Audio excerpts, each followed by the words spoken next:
আসসালামু আলাইকুম। সবাই কেমন আছেন? আশা করছি সবাই ভালো আছেন। আমি আল্লাহর রহমতে ভালো আছি।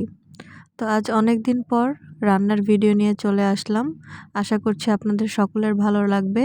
আমার চ্যানেলটিকে যদি এখনও সাবস্ক্রাইব করে না থাকেন, আমার চ্যানেলটি প্লিজ সাবস্ক্রাইব করে দেবেন, লাইক করবেন, কমেন্ট করতে ভুলবেন না। আর আপনার ফ্যামিলি ফ্রেন্ডসের মাঝে অবশ্যই আমার ভিডিওটি শেয়ার করবেন। তো আজকে রান্না করছি কবুতরের মাংস। তো প্রথমে কড়াইয়ে সাদা তেল দিয়ে পরিমাণ মতো পেঁয়াজ আর আস্ত ২টা রসুন মাঝখান দিয়ে কেটে আমি দিয়ে দিয়েছি। কবুতরের মাংসতে একটু গোটা রসুন ভালো লাগে। তারপরে এখানে ২টা কালো এলাচ, ৪-৫টা সাদা এলাচ, দারচিনি, আস্ত জিরা, গোলমরিচ আর একটা তেজপাতা সেগুলোও দিয়ে দিলাম। তারপরে পেঁয়াজটা একটু ভাজা ভাজা করেই আমি পানি দিয়ে দিলাম যাতে পুড়ে না যায়। তারপরে এখন আমি আস্তে আস্তে গুঁড়ো মশলা, বাটা মশলা সব দিয়ে দিব। লবণ, হলুদ, গুঁড়া মরিচ, আদা রসুন পেস্ট, জিরা পেস্ট আর একটু ধনিয়া পেস্ট দিয়ে দিলাম। এখন মশলাটাকে ভালো করে কষিয়ে নেব। যত মশলা কষানো হবে মাংস খেতে ততটাই ভালো লাগবে। তো এই যে দেখুন তরকারির কালারটা মাশাআল্লাহ ভালোই এসেছে। আমি মশলাটাকে ভালো করে কষিয়ে নিচ্ছি। একটু পানি দিয়ে আবারও ভালো করে কষিয়ে নিচ্ছি। এখন কষানো শেষে আমি কবুতরের মাংসটা দিয়ে দিব। তারপরে ভালো করে মশলার সঙ্গে মাংসটা মিশিয়ে নেব এবং ঢাকনা দিয়ে ঢেকে ঢেকে কষিয়ে নেব। এই তো মাংস কষানোর পরে দেখুন অনেকটা তেল ছেড়েছে। এখন আমি হালকা একটু পানি দিয়ে আবারও কষানোর জন্য ঢাকনা দিয়ে ঢেকে দেব।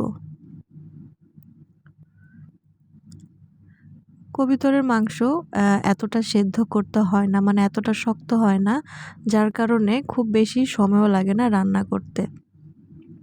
আমি কিন্তু ২ বার পানি দিয়েই এই মাংসটা রান্না করেছি। এর মধ্যে আমার পারফেক্ট সেদ্ধ হয়ে গেছে। দেখুন অনেকটা তেল উপরে ভেসে এসেছে, দেখা যাচ্ছে। আমার প্রথমবারে যে পানি দেওয়াটা সেটাও পানিটাকে শুকিয়ে কষানো হয়ে গেছে। এখন আমি আবার ঢাকনা দিয়ে ঢেকে দেব। দেখুন কি পরিমাণ তেল ছেড়েছে। এখন আবারও একটু ভালো করে নাড়াচাড়া করে তারপরে আমি লাস্ট বারের মতো একটু বেশি পরিমাণের পানি দিয়ে দেব। কবুতরের মাংস যত কষানো হবে তত খেতে ভালো লাগবে, আর যেহেতু এটা ভুনা টাইপের হবে, ঝোল থাকবে না, খেতে অনেকটাই মজা লাগে। তো আবারও বলছি, যারা আমার চ্যানেলটাকে সাবস্ক্রাইব করেননি প্লিজ চ্যানেলটাকে সাবস্ক্রাইব করে দেবেন, লাইক কমেন্ট করতে ভুলবেন না। সবসময় আমার পাশে থাকবেন। এই যে আমি আবারও পানি দিয়ে দিলাম। এখন পানি দেওয়ার পর একটু নাড়াচাড়া করে আমি ঢাকনা দিয়ে ঢেকে দিয়েছি। ঢাকনা উঠিয়ে আরেকবার নাড়াচাড়া করে দিলাম। এই যে দেখুন ভালো মতো ফুটছে। আমি এখন আবার ঢাকনা দিয়ে ঢেকে দেব। এই যে আমার রান্না কিন্তু একদম শেষের দিকে হয়ে গেছে, তেল ছেড়ে দিয়েছে। আশা করছি দেখেই বুঝতে পারছেন। আমার রান্নাটা কেমন হলো অবশ্যই কমেন্টে জানাবেন। আপনাদের কমেন্ট পড়তে আমার অনেক ভালো লাগে। আর প্লিজ আমার চ্যানেলটাকে সাবস্ক্রাইব করে দেবেন। রান্নার লুকটা কেমন হয়েছে, কালারটা কেমন এসেছে সেটা অবশ্যই আমাকে জানাবেন। আমার কাছে তো মাশাআল্লাহ ভালোই লাগছে। আশা করছি আপনাদেরও অনেকটাই ভালো লেগেছে।